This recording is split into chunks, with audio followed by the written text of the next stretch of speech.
Hello and welcome back to The Girl of Ink and Stars. We're going to start with a recap from chapter 1. So we were introduced to Isabella and her father, and we left off with Isabella going to school. Okay, so starting on with chapter 2. Our street ran in a straight, steep line down to the western sea, and all the houses were built the same, a long row of mud huts with straw roofs that Luke thought looked sweet. I thought that they looked as if one good gust of wind would send them all tumbling into the water. I normally ran to the market square, skidding downhill on my heels because the ravens like to fly low and running put them off. Today, though, I settled for a fast walk.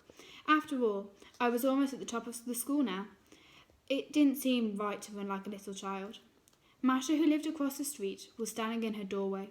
I waved, trying to see past her into the house. Looking for someone, she smiled, her lined face crinkling like old paper. Pablo's already left. You know the governor likes them to be at work before dawn. Masha's son Pablo had been born when she was already old, her belly swelling even as her hair turned grey and her face creased with age. Masha called it a miracle, and Pablo was miraculous. Gabbo and I had always been in awe of him, as all the villagers were, because of his strength. Aged 10, he could lift his parents one over each shoulder.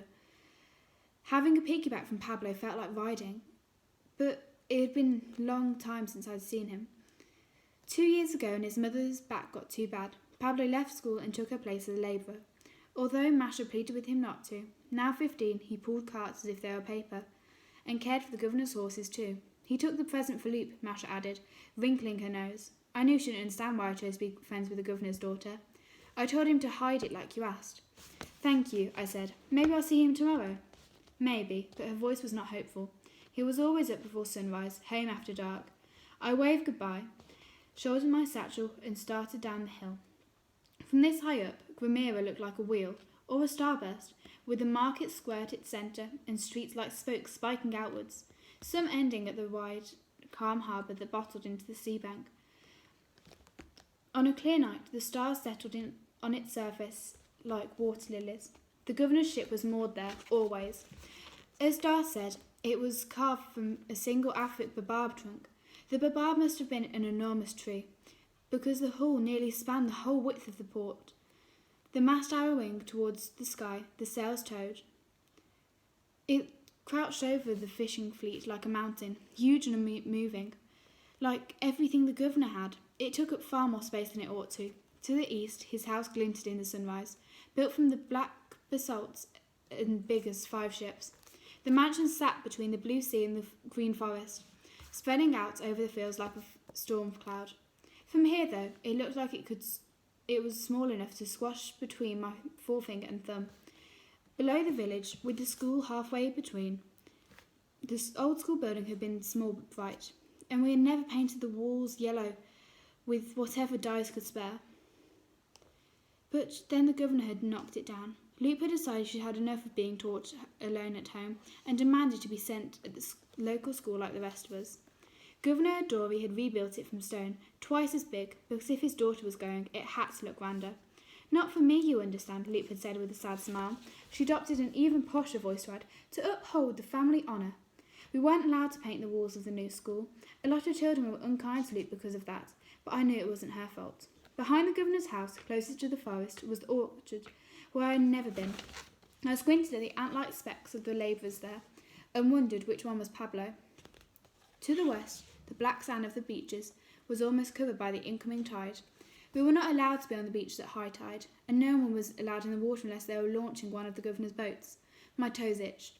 Dar had described being in the sea, but it was not the same as trying it for myself. Above the beaches were the clay mines, which I tried not to look at because it brought back one of the clear memories I had of Ma, the day she took Gabbo and me to the mines. She taught us how to tie ourselves with vines to a dragon tree. You knot like this, and then rub the sap into your hands for grip, and lowered us one by one into the gorge. Gabbo got scared and wriggled so much the knot broke. When he landed on the soft mud at the bottom, it made a very rude noise, and he was filthy when Ma climbed up with him from the darkness. I laughed so hard it hurt. I remembered that ache in my belly, how it came back 2 months later when Ma died. Only then was it sharper, and there was no one carrying anyone out of that darkness. 3 years in the same sweating sickness took Gabbo. 3 years after that, the clear mind memory still made my throat feel tight. Luke always met me by a barrel at the edge of this market square, so we could walk to school together, even though it meant she had to get up almost as early as the labourers. When I got to the square, a queue was already forming for the well. More and more people used it since the river Avintra began drying up. All the stalls were open, selling fish and grain and leather. Most of the stalls belonged to the governor. Their cool blue awnings like a patched sky, with the honey stall bright sun yellow in the middle. As I made my way towards the barrow, someone grasped my wrist. I jumped, stumbling against the nearby stall, and a vegetable stumbled to the dusty ground. "Hey!" the storekeeper growled. "What do you think you are doing?" I turned to see who was gripping me. It was a woman dressed in green robes, which meant she worked for the orchards. She should already be there. Latecomers were sometimes whipped. "I'm sorry," the woman said to the storekeeper, without taking her eyes from my face. "Isabel Rossi?" "Yes," I said. "Who?" "Something has happened." She clutched my wrist harder. She was so small, her face almost level with mine. "What do you think you are doing?" the storekeeper repeated, stepping out from behind his piles of potatoes. "Kata," hissed the woman, ignoring him. "Have you seen her?" I frowned. "Kata Rodriguez." Kata was in my class at school, but we had only spoken a couple times before. The woman nodded fiercely. "I'm her mother. She said you were friends. I thought maybe you knew where she was." I shifted uncomfortably. It was true that I was nicer to Kata than anyone else was, but she was very quiet and mostly people ignored her. "I'm sorry," I began. I've looked everywhere. She wasn't there when I woke up." The woman broke, breathing hard. Her hand fluttered to her chest as if she could not fill her lungs. "You! What are you doing here?" Kata's mother jumped. One of the governor's men was striding up towards us, the crowd parting like wheat before his blue tunic. "If you see her, send her home," the woman said to me hurriedly, her face twisted with worry. And when she was gone, running in the direction of the governor's estate. "What a mess," tutted the storekeeper, starting to pick up the vegetables. "No, don't help. You've caused enough trouble already." Dazed, I walked to the corner of the market square where Lupe and I always met. Something in the woman's face had shaken me, right to the bones. I hoped Kata was all right. "Issa!" I spun around as Lupe came running through the square, satchel flying. The other villagers shrank back from her. The governor's daughter did not have many friends, not that Lupe cared. "I don't give a fig," she'd said to me. She'd said to one of the girls teasing her about her fussy plaits her mother insists on. "Isabella likes them, and that's enough for me." We made an obset, Lupe and I, and she was as tall as nearly every grown boy, and I barely reached her shoulder. She seemed to have got even taller in the month since I had last seen her. Her mother would not be pleased. Senora Adori was a polite, elegant woman, with sad eyes and a cold smile. Lupe said she never laughed and believed girls should not run nor have any right to be as tall as Lupe was getting. She squeezed me tightly and then drew back, eyeing me up and down. "Still so short," she said enviously, then frowned. "What's wrong? You've gone all pale. Did your da not let you out in the sun this summer?" Mama does that sometimes, but sometimes I sneak out. Kata's missing." I pushed the words out. "I just saw her mother." "Kata?" I rolled my eyes impatiently. "The girl who sits at the back?" Lupe shifted from one foot to the other. She had that look on her face, like Pep sauntering away from a broken dish. I stared at her. "What?" What? Said Lupe, pulling her satchel higher onto her shoulder. "You know something." I stepped forward. "No, I don't." She stepped back. I raised my eyebrow the way Da had taught me. Lupe wilted. "I'm sure it's nothing. It's just she was working in the kitchen this summer, and I asked her to go to the orchard for me yesterday to get some—" "The orchard!" The sick feeling in my stomach was back. "Lupe, you know we're not allowed." "Yes, of course I know, but I hadn't had dragon fruit in ages. I needed to have them on my birthday, didn't I?" I had never had dragon fruit, and was not even sure what they looked like, but I did know they were Lupe's favourite. Grown in the governor's orchard at the edge of the forest, out of bounds to everyone except his guards and a few of his servants. "Lupe, you know that if Kata got caught, she's probably in the Daedalo right now." Lupe waved her hand dismissively. "Still on about that place? I've never seen it, and I live there." It was typical that Lupe should not notice something right under her nose. The Daedalo, the labyrinth, was right under her nose, because Governor Dory had built his house directly over the natural tunnels that were now his prison. Masha's husband had served a decade there before he died. Loop flung her arm around my shoulders. "Come on, Crumpy Guts. Kata will be fine." She began to propel me along the narrow streets towards the field. "She'll already be in class, probably stuffing her face with my dragon fruit. I'll let you have some. They're so delicious. And don't forget the fireworks tonight." Loop hated the dark, but she loved fireworks. They were extraordinary, with their beautiful colours and falling starshine. But they scared Pep too much for me to like them. Papa's letting me pick the colours. They're gold ones, a blue one, 2 red ones. I let Loop's voice wash over me as we took our shortcut across the fields. She was probably right. Even if Kata had been caught, surely the governor's men wouldn't have thrown a girl into the Jadalo for stealing some fruit. I promised myself that I'd be extra nice to Kata at school. Maybe even invite her to watch Loop's birthday fireworks from my garden.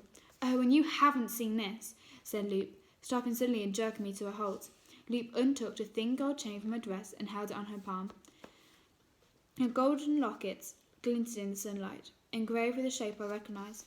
"That's Afric, where Papa's from. He gave it to me for my birthday. It was my grandmother's." "What's inside?" Loop shrugged. "Dar says I'm not allowed to open it until I'm older. He is the only one with the key." "It's lovely. It's heavy," said Loop, "but I like it. It was all I got, though." She looked at me expectantly. I tried to pretend I didn't know what she was waiting for, but she was grinning so stupidly I couldn't keep it up. I took out a scroll from my satchel. "Happy birthday," I said, grinning too. A map marked with an X. It was a very simple map. No star lines and a compass that was only an arrow with an N on the end. I hadn't had time to make a proper hunt for lots of clues. "Treasure," I squeezed Loop's fingers. "No point, just standing there," Loop shouted, bounding ahead. "Race you!" With her long legs, Loop should have been the favourite, but she was as uncoordinated as a one-legged rabbit, so we ran together. My lungs filled as I ran across the dry field, bag slapping my side. Kat will be at school, Loop will get her dragon fruit, and everything will be all right. At last, Loop reached the X, the abandoned rabbit warren where Pablo had hidden a present for me. Inside sat a small twist of blue paper. She unwrapped the simple plaited bracelet made of the leftover thread that I'd begged from Masha. Woven in amongst the multicoloured strands was a single thread of gold I had stolen from Dar's study. I never made any special maps anymore, so I didn't think he would notice. "I love it!" Loop wound it around her wrist and tied the knot. "It's my favourite present. Only Loop would prefer a scrappy piece of string to a pure gold locket." It was the one thing I liked about her. "Come on," I said, taking her sweaty palm and pulling her towards the low rectangle of the school. Being late for the first day might be all right for Lupadori, but Senora Felix will not forgive plain old Lisbel Rayossi so very easily. We broke into another run, hoping to not hear the bell, and arrived in a dead heat, panting and laughing, stitches needling in our sides. "I won," Loop gasped. "No, me. I beat you." "Girls!" Senora Felix appeared at the school door, her face sour as a lemon. When she recognised Loop, her face went as sour as 2 lemons. "Senorita Adori, you should have been told. I sent someone straight to your father." "What? Why?" Loop frowned. "There's been well, your father will tell you, I'm sure. School is closed today." "Closed?" I said stupidly. "But why?" "Another question," snapped the teacher. Then her face drained as her eyes fixed on something behind us. We turned to see a carriage drawn by a pair of dun stallions picking its way close to the pitched path from the village. The horses seemed restless, sidestepping and shaking back their manes. 2 men sat beside the driver, the sun glinting off their swords. The carriage's blue curtains were drawn, protecting its passengers from heat. But even at this distance, I could make out the broad governor and its tiny wife, silhouetted through the silk. And that's it for chapter 2. Come back soon for chapter 3.